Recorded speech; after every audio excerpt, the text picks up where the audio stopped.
अगर आप 12 लाख रुपए कमाते हो तो सरकार आपसे 1 रुपए भी नहीं लेती है। अगर आप 15 लाख कमाते हो तो सरकार आपसे सीधा 30% के हिसाब से टैक्स लेती है। और अगर आप 24 लाख भी कमाते हो तो भी सरकार आपसे 30% टैक्स प्लस सरचार्ज प्लस 4% का सेस लगाकर टैक्स लेती है। लेकिन कहानी यहाँ खत्म नहीं होती है।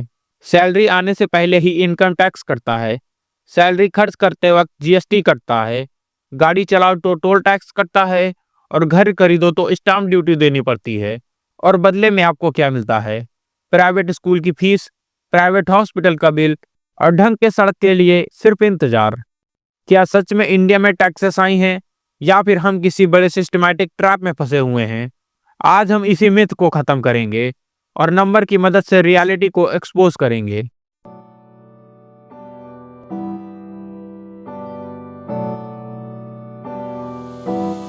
सबसे पहले 2025-26 का नया हिसाब किताब समझते हैं। नए टैक्स रिजिम ने लोअर मिडिल क्लास को रिलीफ तो दी है, लेकिन जैसे ही आप 24 लाख टच करते हो तो आप सुपर रिच की कैटेगरी में गिने जाते हो। इस वजह से आपके ऊपर 30% का टैक्स लगाया जाता है। और अगर आप 50 लाख कमाते हो तो सर चार्जेस इतने हैं कि आपका इफेक्टिव टैक्स लगभग 42% तक जा सकता है। मतलब साल के 5 महीने आप सिर्फ सरकार के लिए काम कर रहे हो।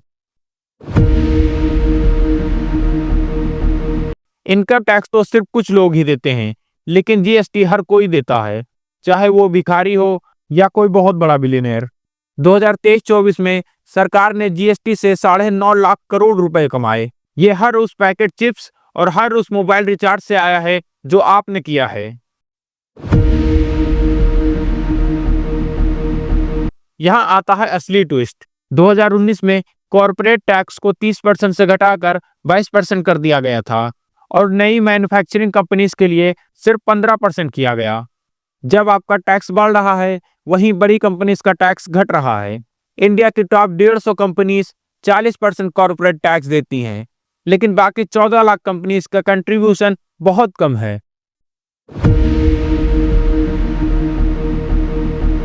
अब बात करते हैं उस सच्चाई की जो आपका खून खौला देगा। इंडिया की आबादी 144 करोड़ से भी ज्यादा है, लेकिन सिर्फ 3 करोड़ लोग ही इनकम टैक्स देते हैं। मतलब सिर्फ 2% लोग ही देश के डायरेक्ट टैक्स का बोझ उठा रहे हैं। वहीं यूएस में 43% से ज्यादा लोग टैक्स देते हैं। मिडिल क्लास पॉपुलेशन का सिर्फ 2% है, लेकिन टोटल टैक्स कलेक्शन में उनका कंट्रीब्यूशन 27% है। एक सैलरीड एम्प्लॉय के पास कोई रास्ता नहीं है। आपका टीडीएस पहले कटता है, उसके बाद घर में आता है। लेकिन एक बिजनेसमैन, वो अपने खर्चे काटता रहता है, डिप्रिसिएशन दिखाता है और सिर्फ प्रॉफिट पर ही टैक्स देता है। एक सैलरीड बंदा अपनी ग्रॉस इनकम पे टैक्स देता है। ये बहुत अनफेयर है और यहीं आम आदमी के मन में एक गुस्सा पैदा होता है। लोग कहते हैं यूरोप में तो टैक्स रेट 40% तक है, लेकिन वहां कोई नहीं रोता। सही बात है, स्वीडन और नॉर्वे में टैक्स 40% है, लेकिन वहां की सरकार आपको जन्म से लेकर मृत्यु तक सब फ्री देती है। इंडिया का टैक्स टू जीडीपी रेशियो सिर्फ 18% है। ये ग्लोबल स्टैंडर्ड से बहुत लो है। तो फिर आखिर प्रॉब्लम कहाँ है? प्रॉब्लम है स्पेंडिंग प्रायोरिटी। बजट का 25% तो सिर्फ पुराने कर्ज के ब्याज भरने में जा रहा है और हेल्थ केयर पर जीडीपी का सिर्फ 2% ही खर्च होता है, जबकि हमें इसे 4% तक बढ़ाना चाहिए। एजुकेशन पर जीडीपी का 4.5% खर्च होता है, जबकि ये हमें 6.5% तक चाहिए।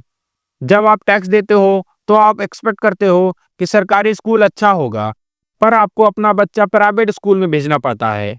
आप एक्सपेक्ट करते हैं कि एम्स में इलाज मिलेगा, पर लाइन इतनी लंबी है कि आप प्राइवेट हॉस्पिटल जाने की सोचने लगते हैं।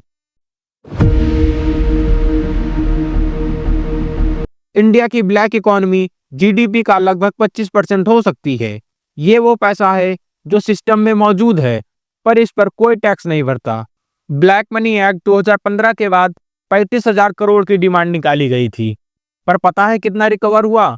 सिर्फ 338 करोड़ रुपए। ये उसका 1% भी नहीं है। जब तक बड़ी मछलियां पकड़ी नहीं जाएंगी, मिडिल क्लास का गला घुटता रहेगा। आखिर ये सिस्टम ब्रोकन क्यों है? इसके 4 बड़े कारण हैं। जब 98% लोग टैक्स नहीं देंगे, तो सरकार उन 2% को ही निचोड़ेगी जो ऑलरेडी सिस्टम में हैं। इंडिया में टैक्स बचाना टैलेंट माना जाता है। इंडिया में इतने लूप होल्स हैं कि एक महंगा सीए आपका टैक्स जीरो कर सकता है, पर इसमें एक आम आदमी कंफ्यूज हो जाता है। जब टैक्स पेयर को सड़क पर गड्ढे और हॉस्पिटल में भीड़ दिखती है, तो उसका विश्वास टूट जाता है। वो सोचता है कि आखिर मैं टैक्स क्यों दूं, जब पैसा नेता ही खा जाएंगे। तो क्या इंडिया में सच में टैक्सेस आई हैं? अगर आप एक ईमानदार सैलरीड मिडिल क्लास पर्सन हैं, तो हाँ, आपका टैक्स बहुत हाई है। आप इस देश के अनसंग हीरोज हो, जो बिना कुछ मिले पूरा देश चला रहे हो। लेकिन अगर देश के नजरिए से देखें, तो टैक्सेस बहुत लो हैं, क्योंकि कलेक्शन इफिशिएंसी खराब है। सरकार को टैक्स रेट बढ़ाने के लिए टैक्स बेस बढ़ाना होगा, इनफॉर्मल इकोनॉमी को डिजिटल लाना होगा, और सबसे जरूरी, टैक्स पेयर को दिखाना होगा कि उनका पैसा स्विस बैंक में नहीं, बल्कि उनके बच्चों के स्कूल्स में जा रहा है।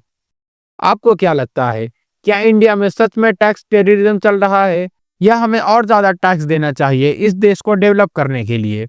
कमेंट्स में अपनी राय जरूर दें।